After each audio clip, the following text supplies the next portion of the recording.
Hi, everybody.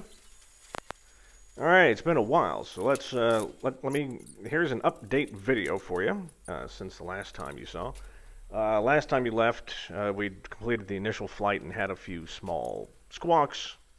You know, small things like pitch trim being wired backwards, which uh, which would kill any normal man, but not me.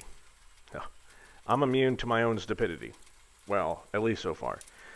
No, just a couple of small things besides that. So one, we had no airspeed, and well, actually, here's a picture of the inside of the wing.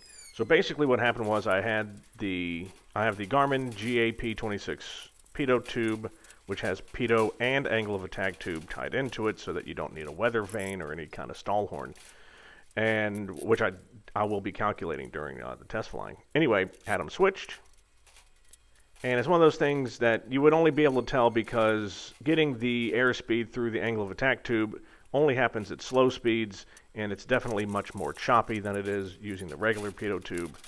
Now that it is hooked in correctly, the airspeed is very responsive and works proper. Okay, so next up on the chopping block was, why the hell was I still having this stupid oil leak coming out of the back of the Airwolf remote air filter? Picture of that loveliness here. Alright, so you see the torn to crap Teflon washers there at the bottom.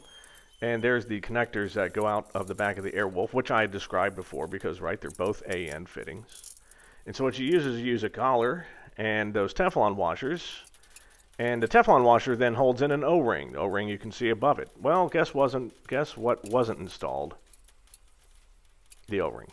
So put the O-ring in, everything was fine. Problem was, at this point, so I flew on November 3rd, figured out all of the issues, especially with the oil leak, by about a week and a half later. It was the end of the year, you know. November's always the busiest month of the year because December's really pointless. Anyway, with work, I mean. So what happens is I order new Teflon washers. The washers show up the day after my wife and I leave for our yearly trip to Amsterdam, which was glorious. I had 2 weeks of not dealing with it. Came back, fixed the oil leak, everything's great. Then what happens right before I'm about to fly again, I start getting seepage out of the outboard edge of the right tank, and I'm like, what the hell is that about? All right, so what happened is, right, these tanks basically get held on two ways. There's a lap joint all the way around the tank, around the outboard edge, around the top of the bottom, right? And that's number 8 screws, and we screw those in, and that's like 100 of them. But that's not it, right? That lap joint, so the interior part of the lap joint, what was happening is it rubbed up against the very corner of the tank, and then I mean, which is amazing considering it had only been in there for such a short period of time, had rubbed some of the sealant. It was that tight. It was too tight.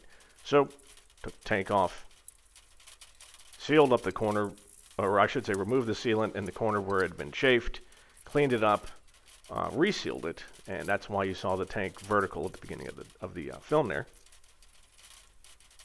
And I filed down the interior lap joint so that it couldn't rub again. And so now the tank is just going on. So the screws in the top and the bottom and the outboard edge are easy. What you see me going through for the last 4 minutes, that's been dealing with those damned attach bolts. So there's the 7 Z brackets coming out of the very back of the tanks, and those buttress up to the wing spar, which then you bolt 21 AN3 bolts to. And the first time it was really kind of crap. This time, 20 of the 21 went in great, no problem at all. There's just one on the very outboard edge that you just saw me fighting with for probably an hour plus. So anyway, besides that, life is great. We've moved we've been in our new house now for 3 months, and we couldn't love it anymore. And yeah, so hopefully we'll get this baby up going. It's a rainy crap week. I think tomorrow it's actually supposed to be just partly cloudy, but then there's rain for the next 3 days. So hopefully I can get the next flight in tomorrow because I am dying to get her up in the air. I mean, I'm panicking. I got to get up. So there you go. There's an update. I will be recording the flights, so you will see more. So trust me. All right. Next video, more flying. So thank you for joining me, everyone. See you soon.